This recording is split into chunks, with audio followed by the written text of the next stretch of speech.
আর কি করলে বাংলাদেশ এই ম্যাচটা জিততে পারতো ভাই, যেইখানে বাংলাদেশের আজকে টার্গেট হবার কথা 200 রানের বেশি।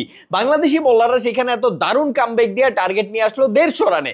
ওয়েস্ট ইন্ডিজ বোলিং এ যায় একের পর এক ক্যাচ মিস করলো, ফিল্ডিং মিস করতে থাকলো, তারপরও বাংলাদেশ আজকের ম্যাচটা জিততে পারলো না। এই ম্যাচটা দেখা মনে হয়েছে ওয়েস্ট ইন্ডিজ সর্বোচ্চ চেষ্টা করছে বাংলাদেশে আজকে ম্যাচটা জিতায় দিতে, আর বাংলাদেশি ব্যাটসম্যানরা সর্বোচ্চ চেষ্টা করছে ম্যাচটা তারা নিজেরা হাইরা যাইতে। এন্ড ফাইনালি বাংলাদেশ সফল হয়েছে, মানে তারা নিজেরা ম্যাচটা হাইরা যাওয়ায় সফল হয়েছে। আর বাংলাদেশি ব্যাটসম্যান এই গাধাগুলারে নিয়ে আর কি বলবো, কত বলবো, বিশেষ করে এই তৌহিদ হৃদয় আর জাকের আলী, আহা চমৎকার। টি-20 ম্যাচে একজন করছে 14 বলে 12 রান, আরেকজন করছে 18 বলে 17 রান। নাইস না? এত কিছুর পরে, এত বাজে পারফর্ম করার পরে, তাও কন্টিনিউয়াসলি এত বাজে পারফর্ম করার পরে এরা দলে কেমনে জায়গা পায় আমি এইটাই বুঝি না। বিশেষ করে জাকের আলী দলের ওরকম একটা ক্রুশাল মোমেন্টে যখন প্রতি ওভারে 10 রান 11 রান করা লাগে, জাকের আলী তখন ডিফেন্স করে, আর যেটা শর্ট করতে যায় সেটা সে কানেক্টই করতে পারে না, ব্যাটে বলই লাগাইতে পারে না একটা ব্যাটসম্যান। ভাই তুই ব্যাটে বল লাগাইতে পারোস না, তুই খেলতে নামছস কেন? আর নামছস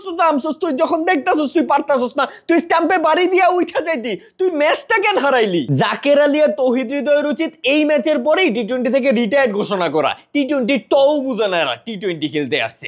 এদিকে শামিম তো শামিমই, সাইফ হাসানও দেখতেছি আস্তে আস্তে এদের সাথে যুক্ত হচ্ছে। মানে কারে বাদ দিয়ে কার কথা বলবো, এক একজন পাল্লা দিয়া খারাপ খেলে। অন্যান্য দলে একজন আরেকজনের সাথে কম্পিট করে কে কত ভালো খেলে দলে জায়গা নিবে, আর বাংলাদেশ ক্রিকেট দলে একজন আরেকজনের সাথে পাল্লা দেয় কে কার থেকে কত বেশি খারাপ খেলতে পারে। এত ভালো বোলিং করার পরও প্রতিবার এরা ম্যাচ হারতেছে শুধুমাত্র ব্যাটিং এর জন্য, ব্যাটসম্যানদের জন্য। ভাই এই ব্যাটিং লাইন আপ নিয়ে, এই ব্যাটসম্যান নিয়ে, এই দল নিয়ে টি-20 বিশ্বকাপ খেলতেই যাওয়ার দরকার নাই তোমাদের। তার থেকে তোমরা বরং এক কাজ করো, ওই সময়ে টি-20 বিশ্বকাপে সুযোগ পায় নাই এমন কোন দলরে মিরপুরে ডাইকা আনো হোম সিরিজ খেলো। তোমরা এতটুকুই পারবা, তোমাদের যোগ্যতা এতটুকুই। আর বিসিবির লোগো থেকে টাইগার সরায় গাধার ছবি বসাও, গাধার। বাংলাদেশ ক্রিকেটে গাধাই সবচেয়ে ভালো রিপ্রেজেন্ট করে।